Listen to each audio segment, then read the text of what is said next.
Pablo Picasso, one of the most influential artists of the 20th century, was as famous for his revolutionary art as for his turbulent and often controversial personal life. Born on October 25, 1881, in Malaga, Spain, Picasso was a prodigy who displayed exceptional talent at an early age.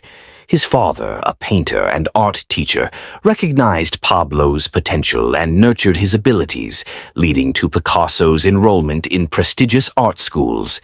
However, it was his personal life, marked by intense relationships, affairs, and emotional turmoil, that deeply influenced his art and left a lasting impact on those around him.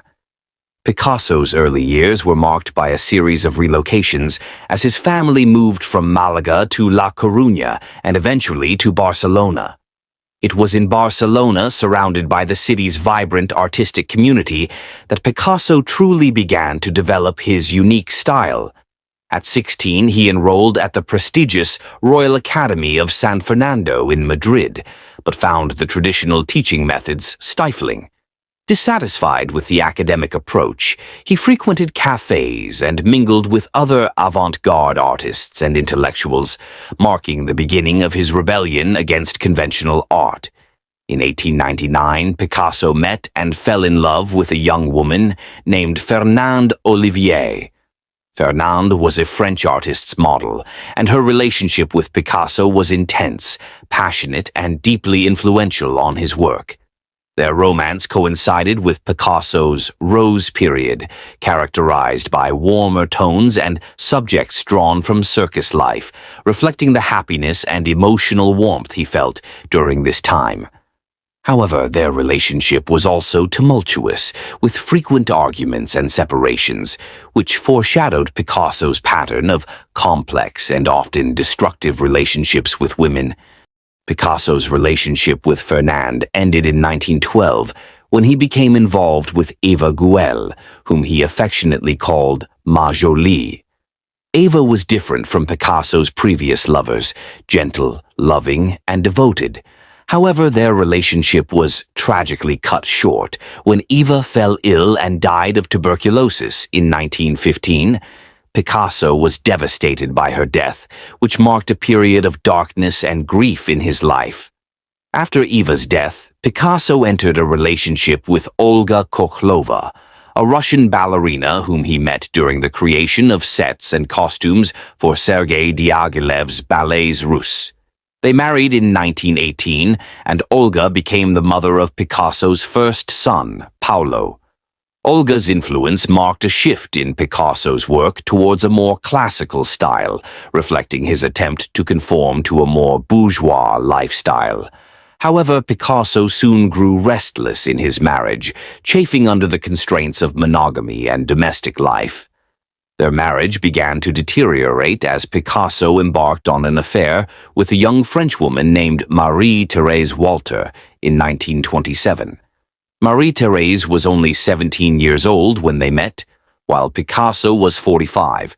The secrecy of their relationship was a strain, but Marie-Thérèse's youthful innocence and physicality inspired some of Picasso's most sensual and celebrated works.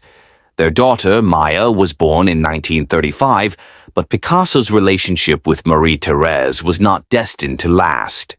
During the mid-1930s, while still involved with Marie-Thérèse, Picasso began an affair with Dora Maar, a surrealist photographer and painter.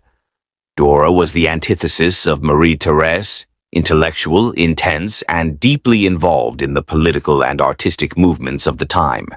Their relationship coincided with the tumultuous period of the Spanish Civil War, and Dora's influence can be seen in some of Picasso's most powerful and politically charged works, including Guernica, which depicted the horrors of the bombing of the Basque town during the war. Guernica is often regarded as one of the most significant anti-war paintings in history, and Dora Maar played a crucial role in its creation. She documented the painting's progress through photographs and supported Picasso during the emotionally draining process. However, Picasso's relationship with Dora was also marked by conflict and emotional abuse. He was known to have belittled and manipulated her, leading to a severe breakdown that deeply affected her mental health. In 1943, Picasso met Françoise Gilot, a young artist who was 40 years his junior. Françoise was intelligent, independent, and determined not to be subsumed by Picasso's dominant personality. Their relationship was characterized by both collaboration and conflict, with Françoise resisting Picasso's attempts to control her. She gave birth to two of Picasso's children, Claude and Paloma, and was one of the few women in Picasso's life who left him on her terms. Françoise's departure in 1953 was a blow to Picasso, but he soon found solace in Jacqueline Roque, a woman who would become his second wife and the last great love of his life.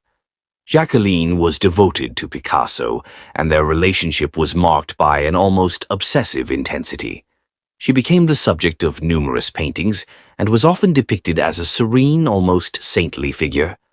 However, their relationship was not without its dark side, as Jacqueline was fiercely protective and controlling, isolating Picasso from his previous lovers and even his children. Picasso's relationships with women were complex and often destructive. He had a profound need to dominate and control those around him, a trait that manifested in both his personal life and his art. His lovers were often left emotionally scarred, and his relationships were marked by a cycle of passion, betrayal, and abandonment. Picasso once famously said, "For me, there are only two kinds of women, goddesses and doormats," a statement that reflects his deeply conflicted and often contradictory views on women. Despite the turmoil in his personal life, Picasso's artistic legacy is undeniable. He revolutionized the art world with movements like Cubism, and his works continue to be celebrated for their innovation, emotion, and depth.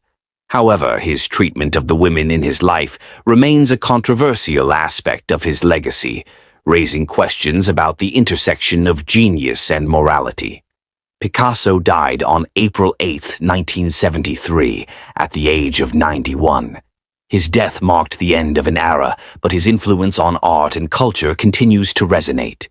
The women who were a part of his life, Fernande, Eva, Olga, Marie-Thérèse, Dora, Françoise, and Jacqueline, each left an indelible mark on his work, shaping the course of modern art.